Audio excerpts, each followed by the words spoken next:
Colorado State reports that over 63% of cattle on feed show measurable cardiac structural change by the time they're 90 days on feed. These aren't sick cattle, these aren't deads. These are cattle that look fine, they're eating, they're gaining, they're walking to the bunk, and most of them are leaving money on the table that nobody ever sees. So today I want to walk you through the physiology behind that number, what it's costing your operation, and what you can actually do about it. By the end, you'll have a clear picture of where the value is leaking and how to capture it. Let's start with the problem. Over the last 50 years, the cattle industry has done something remarkable. With growth and feed efficiency, average weights are up almost 35% since 1975. That's a testament to the genetics, nutrition, and feed yard management.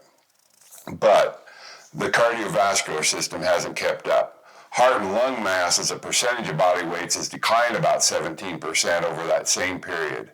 And when you apply Kleber scaling, which is the standard physiological model for how metabolic demand increases with body size, you'll find about 24% reduction in relative oxygen handling capacity.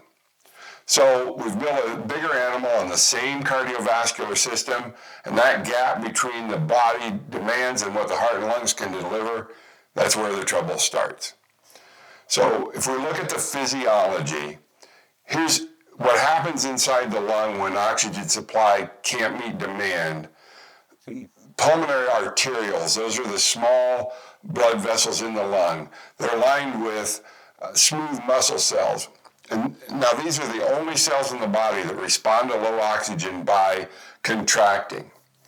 It's the fancy name for it is hypoxic pulmonary vasoconstriction. Under normal circumstances, that it's a very localized reaction where oxygen would drop in one part of the lung and it would shunt blood to more ventilated areas of the lung. It's really an elegant system. But today's fed cattle, the oxygen gap isn't localized and it isn't temporary. It's structural in every hour of every day during the feeding period. So that constriction, which is designed to be a brief local adjustment, becomes the baseline across the entire pulmonary vascular bed. And the right ventricle, that's the chamber of the heart that pushes blood through the lungs, now has to work against elevated resistance every time it pumps. Cattle hearts were never built for that kind of sustained load. So the damage happens, and this is what it looks like at harvest. And Colorado State developed this 5-point scoring system to classify the degree of cardiac modeling. Score 1 is normal, and you can see the characteristic V shape to that heart. By score 3, you're looking at moderate remodeling. Scores 4 and 5 are severe to critical. The heart has reshaped into something closer to a basketball, and with a grade 5 heart, you're talking about a flat basketball. The prevalence data that Colorado State did worked across commercial feed yards, and 27% scored grade 1, 50% scored 2, then 19% scored 3, 4% score 4, and less than 1% score 5. But you add all that up, and you're at more than 63% of cattle that are showing measurable structural change by 90 days on feed. So this isn't a rare condition. This is happening in every pen, and it is the majority. So what does that damage cost? In terms of carcass value, you've got the grade 1s cost about $109, and then it goes up to $330 and $389 for the grade 3s and 4s. Now the grade 5s, they rarely see those at slaughter because those are the cattle that you call an AIP in the yard that die there. So when you average that across the whole pen, the carcass value loss alone is about $130 on a weighted average.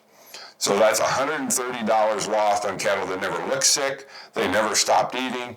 They went to town on time, and then you add in the deads at the end that move all the way to grade 5, and the magnitude of this problem is not insignificant by any stretch. So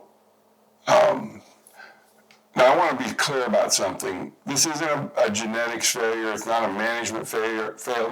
This is a physiology gap that really we've only recently become and learned how to measure.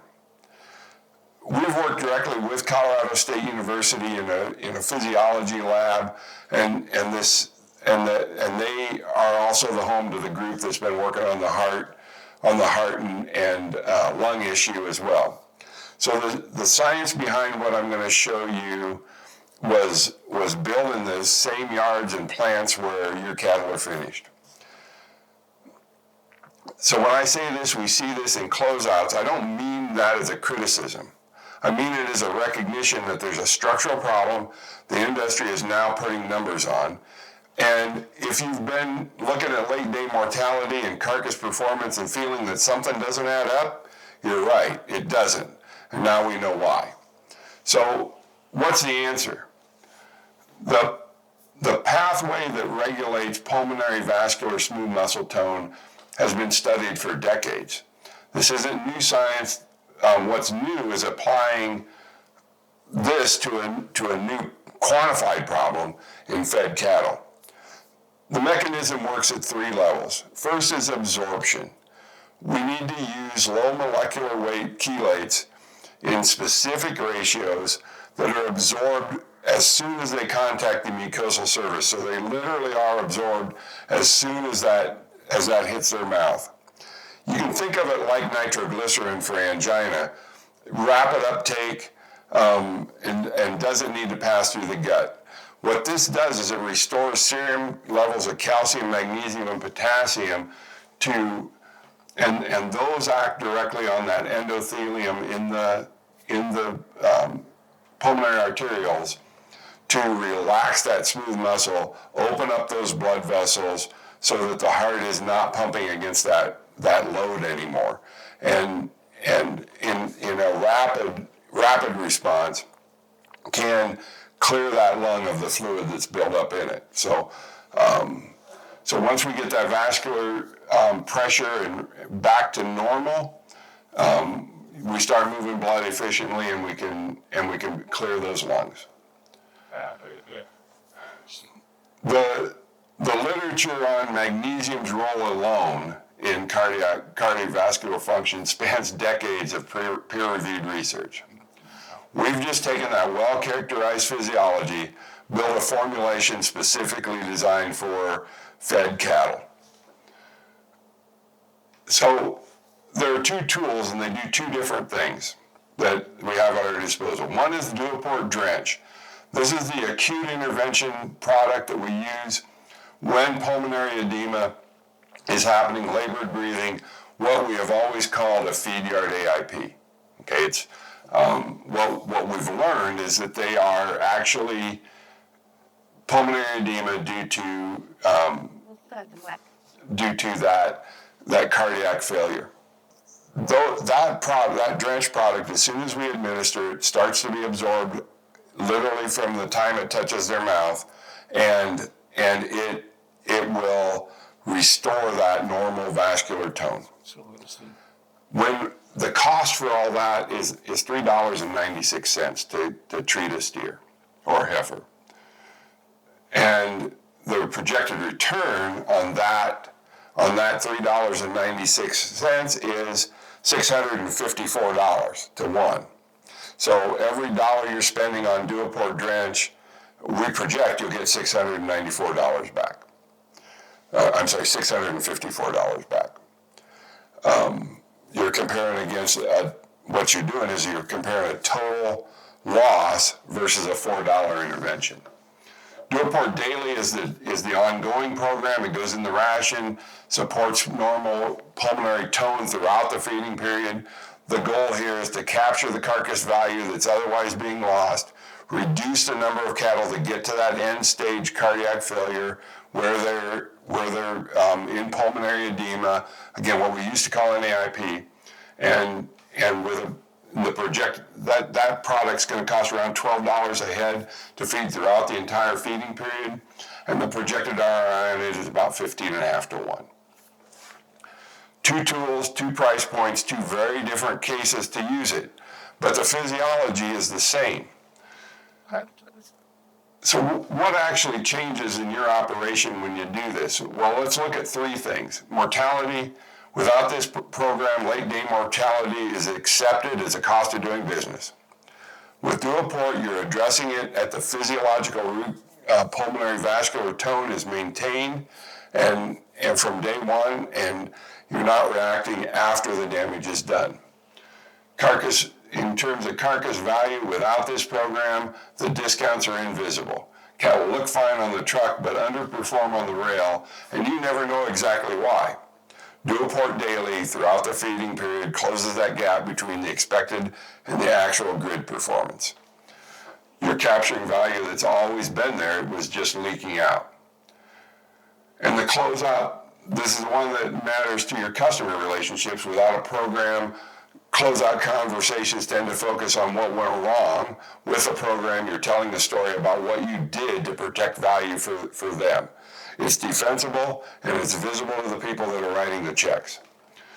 So let me leave you with three numbers. $130 per head, that's what's being left on the table in terms of carcass value. Approximately $12 per head, that's the investment over the feeding period with DuoPort Daily. 15.5 to 1, that's the expected return from that reduced loss and recovered value.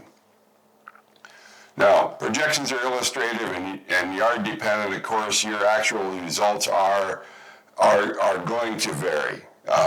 Just the same way that when you project a closeout, it's going to vary with what happens from the time you put those cattle on feed to the time they're finished.